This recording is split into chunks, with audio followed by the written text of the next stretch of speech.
More on Hurricane Erin in just a minute. But first, new impacts from the federal surge in D.C., specifically within the restaurant industry. Few are sharing their worries on camera because of how political the debate over the president's actions have become. But this morning, one chef did. Our Matthew Torres is joining us live from Capitol Hill. Matthew, data is showing a boost in reservations for Restaurant Week, but is that enough? Yeah, Simone, only time will tell. I've spoken to some business owners, restaurant leaders, chefs, as well as publicists who all agree the current federal surge in D.C. is hurting business, but they didn't want to go on camera out of fear of retaliation.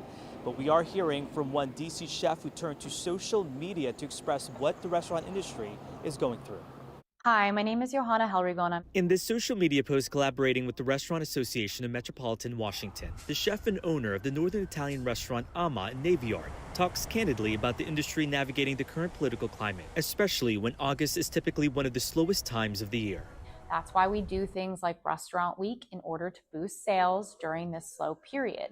But now, with the National Guard, as well as the local federalization of the police, we're talking about a decrease in sales in an already slow period. The increased federal law enforcement and National Guard presence is raising concerns how it could affect business.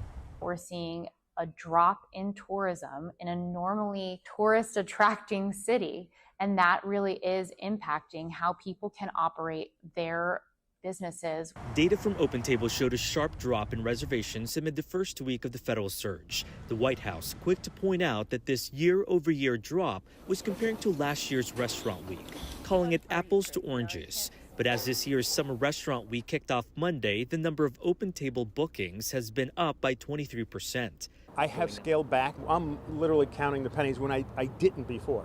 But for this Capitol Hill resident, he says rising costs, federal layoffs, and federal agents on the streets don't help the bigger picture. You got masked people who won't tell you who they are and show a badge, stopping people randomly and asking for ID.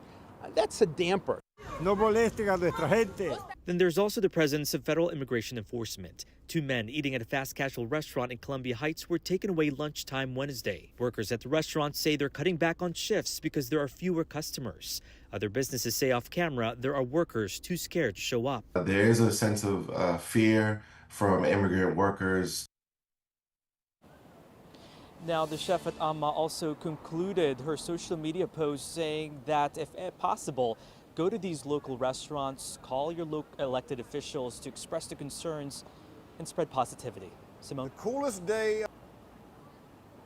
Matt, I mean, DC Restaurant Week is such a point of joy for our community, and a lot of these restaurants are, run by some of our neighbors, some of our friends. So we appreciate your reporting on this for us tonight. Thank you.